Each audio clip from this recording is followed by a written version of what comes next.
So this is the continuation video of that video where I made withdrawals, and here I want to answer your question of the all important question of how do I get the money into my local bank account, whether Nigerian naira, Ghana cedis, wherever you are from, okay, and you are in our channel or in our group or wherever, okay, or any of our platform. I want to show you how you can do it. For those of you who do not know how to do, I know a lot of you know how to do it already, okay. That is, you do it via P2P. But remember, I said instead of you to lose your fund or make mistake that will make your account to be blocked, or go to try to scam anybody, send your USDT to me and I will pay you in naira, okay, to avoid mistakes, to avoid had I know.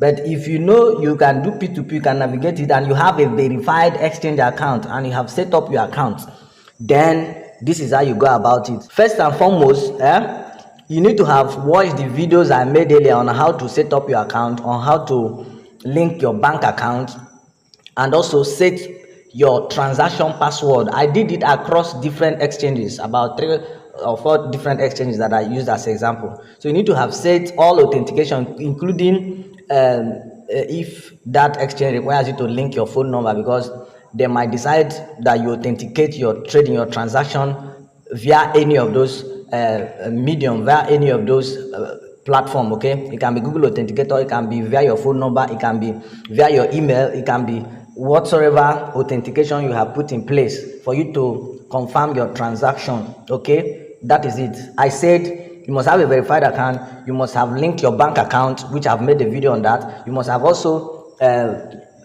added security features, authentications like Google Authenticator, passkey, or all that, okay. Then when you are good to go, this is how you go about making the withdrawal. Right from your home page, you can see this is the amount I withdrew that time. You can see from your home page, you're going to click on more. If you don't see this P2P here now, this my P2P is here because I have been using it. I am active on this Bybit, okay. That's why it's here, but yours might not be here. If it is P2P, you just click here. If you're using Binance, now if you're using Bitgate, it's still basically the same. Let me quickly go over to Bitgate and show you how it looks on Bitgate, okay. Now this is Bitgate. Now if you want to do P2P on Bitgate, from the home page, this is home page. Now you're going to click more. When you click more, you will see you will look for P2P. This is P2P. Now this is P2P. Then you click on it, and then you are going to switch to sell. You switch to sell if you want to sell. You switch to buy if you want to buy. Now take note that the price to buy, assuming you want to buy USDT, is always higher than when you want to sell. Assuming you bought USDT 1,520 now, okay, this price is not the price for people that want to buy small USDT. The smaller amount you want to buy, the higher the amount for buying. Then when it comes to selling, the smaller the amount you want to sell, the lower the price. That is how it is. So this is how you go about navigating or accessing the P2P platform on Bitgate. But that is not where we will have fun that we want to withdraw. We want to withdraw from Bybit. So I'm going to do much of the explanations here now. So this is my Bybit. So I will click on P2P right now, and then it will take me to this place. Now you can see by default is always on buy. Now this is the current price. You guys are actually making me to lose some fun because I don't want to sell now, because I have to record this video to show you guys. Okay, now you can see that by default this is buying, and you can see these are the prices of these vendors.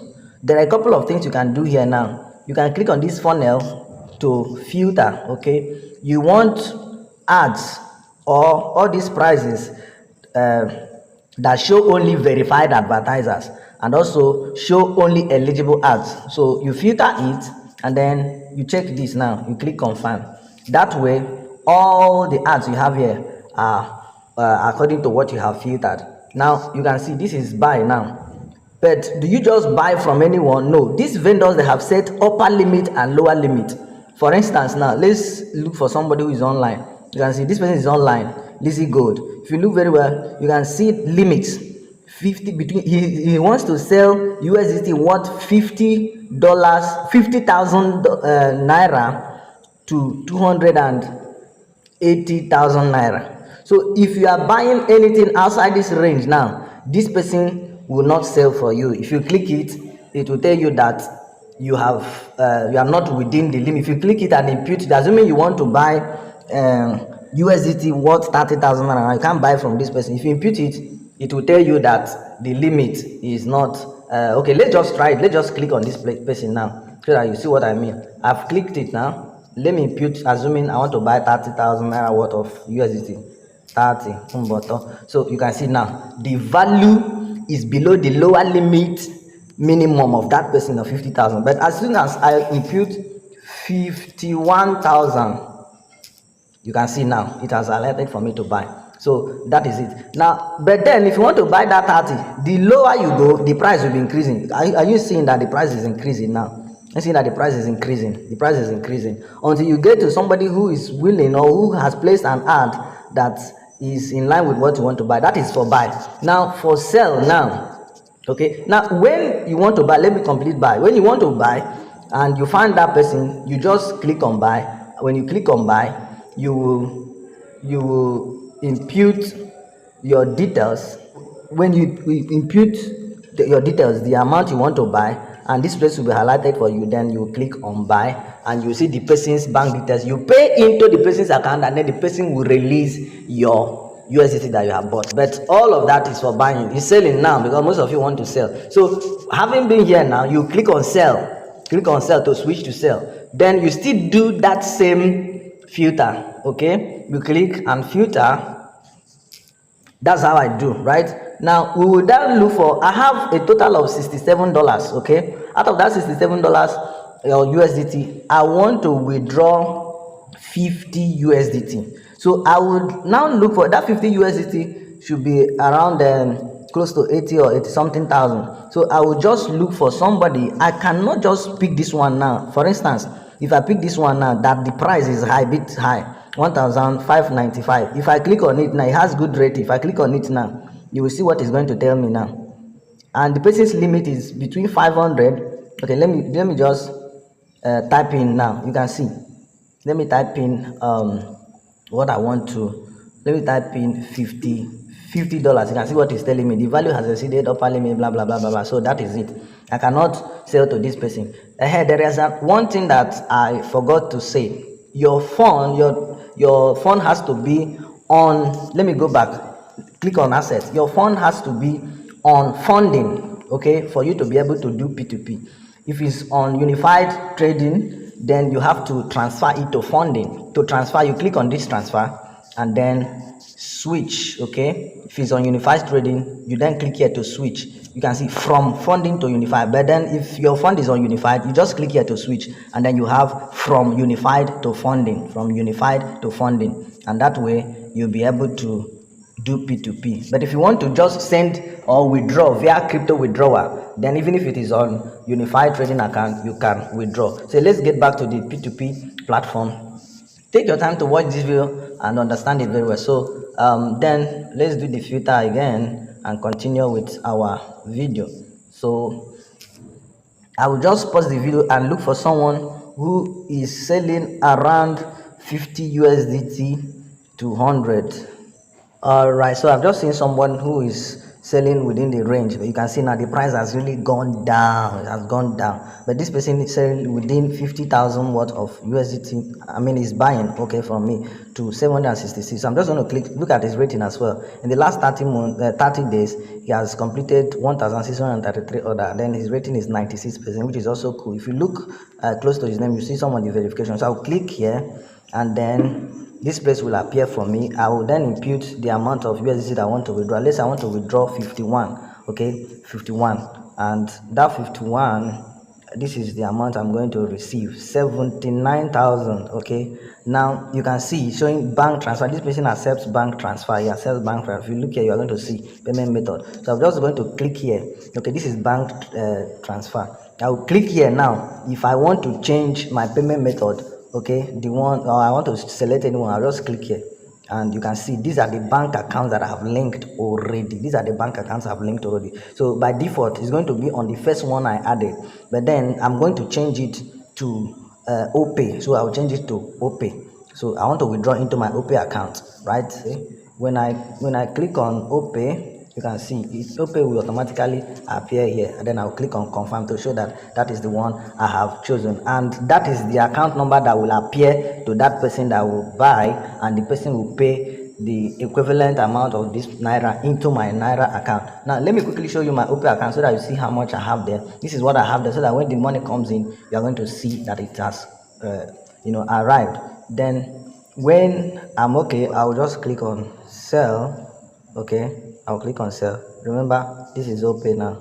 I'll click on sell. This is 51. Then the person will pay this equivalent of the money at this rate into my bank account, my OPay account. So I'm just going to click, and the person will, this is the person that is going to buy from me now. Okay, and when the person pays, he will mark it as paid, and then I will click here. This place will be highlighted for me, and I will release the fund to the person. So let me just wait for the person to pay, and I will complete the video. You can see the person has wasted so much time and has not paid. So what you can do, you can actually, the payment has a countdown time, okay, but God forbid that I should wait for that long. So you can contact the person, or you even cancel the order, but you have to be very careful so that you won't be reported, or it won't affect your account. Okay, the truth is that you guys are still going to, some of you are still going to find it a little bit difficult, okay, but honestly it's not easy to navigate and get used to it. So I'll click here now to contact him, and I can send him a message. I can say, hello, yeah, are you ready to make the payment for to make payment for the asset, or should I cancel the order? Okay, even before I finish typing, he has paid. So cancel the order. Let me finish it because he has delayed me. So let me just finish it. Can you imagine? But he has actually clicked that he has paid. Some of them are so lousy they can delay you. So that is not all. You have to confirm. Don't try to click on this release when you have not confirmed. You need to confirm that this same person is Uchuku Isaac in Nebedum is the one. Okay, and to avoid the necessary dispute. So you have to go to your bank account. Okay, this is it. You can see it has reflected already. And then if you check, you will see that it is Chuku that paid in the money. And then you go back and click on release. That is not still all. You have to check in this, read this, and understand it very well, what they are telling you. But me, I know it already, so I'm going to check it, and that's when this release will be highlighted. When you click on the release, that is not still all. You need to acknowledge this as well. When you acknowledge this, that is still not all. You see, this is where you're going to add that transaction password or fund password that I say you should set. So I'm just going to add impute mine now, and after imputing it, that might still not be all. There are some exchanges that will require you to impute your Google authenticator code or any other authentication. So but me, I'm just going to put this fund password now, see if they will require me to impute the Google authenticator code or not. So after imputing the passcode or the fund password, I will then click on confirm. So that is going to be all for me. I have released it. Okay, I've released the order, right? If I want to view, I can click here to view. Now when you want to withdraw using wallet address, you are still going to go through this authentication of imputing your fund password. So that's going to be all. If you have further questions or you have more concern, you should also let me know. If you click here, I'm going to view the transaction, okay, and I'm going to see what my balance is remaining. Okay, this is my current balance now. So that's